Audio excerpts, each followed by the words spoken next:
Eso que suena un poco a historia, a cuento, se traduce en este gráfico. Un gráfico que empieza en el 92 y que no para de crecer, no para de crecer. Es bonito poder tener en nuestras empresas un indicador que no para de crecer, en sentido positivo. Y es bonito, es verdad.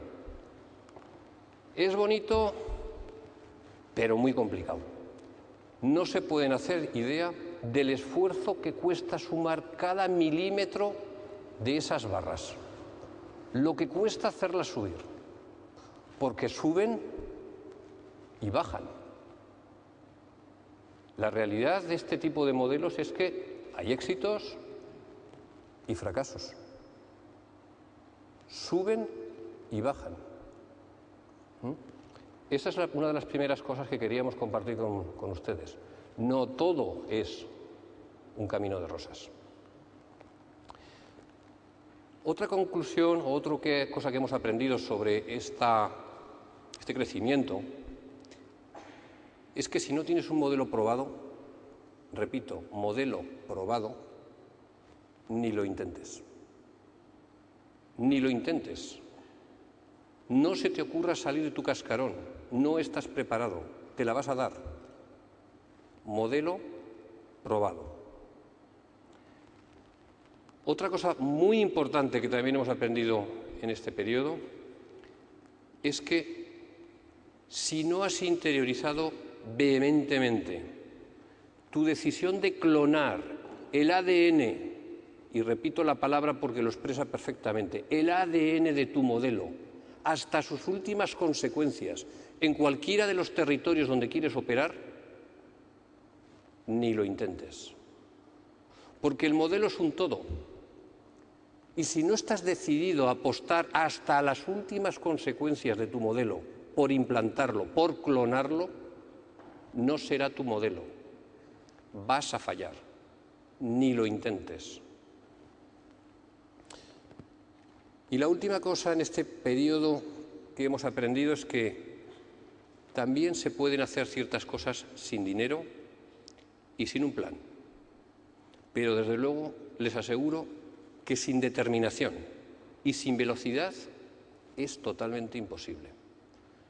Nosotros optamos por levantar un pie y ponerlo. Preferimos esto a estar demasiado tiempo con el pie en el aire y morir en esta posición. Nos hemos equivocado mucho, pero hoy en día el know-how de Imaginarium en el crecimiento internacional es una cadena de éxitos y de fracasos de los que hemos aprendido. Sabemos qué no hacer y sabemos qué repetir. Esto ha sido una de nuestras fortalezas. Hoy somos más fuertes, hemos crecido rápido. Sabemos lo que podemos hacer y lo que no debemos hacer. Seguimos preguntando, ¿qué hemos aprendido sobre internacionalizar un modelo? Lo que voy a decir ahora suena a perogrullada, pero en cuanto sacamos el pie de la central, allá arriba en plaza, las cosas empiezan a complicarse, exponencialmente con la distancia.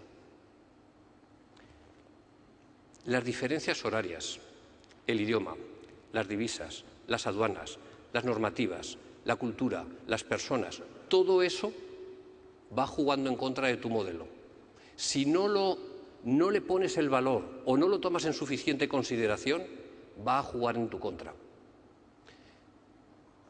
Todo el mundo pensamos que el que está enfrente, y hablamos de relaciones comerciales, de negocios, donde debe primar sobre todo la mutua confianza, si no, no hay negocio, está basado en una comunicación diáfana, fluidísima. Y ni aun en nuestro propio idioma nos entendemos a veces con que calculemos lo que nos puede pasar cuando el otro no habla tu idioma. Bueno, o cuando ninguno de los dos habláis el idioma del otro. Y tienes que recurrir a un tercero que va traduciendo. Porque sí, en inglés nos podemos entender muchos. Pero ¿y en turco? ¿Y en griego? ¿En rumano? ¿En hebreo? ¿En chino? No es lo mismo hablar con una persona en inglés a me estoy entendiendo en inglés. y mucho menos en un lenguaje que no es el tuyo. Por tanto, todo aquello que parece muy trivial a la hora de salir de tu cascarón, hay que darle la importancia que tiene.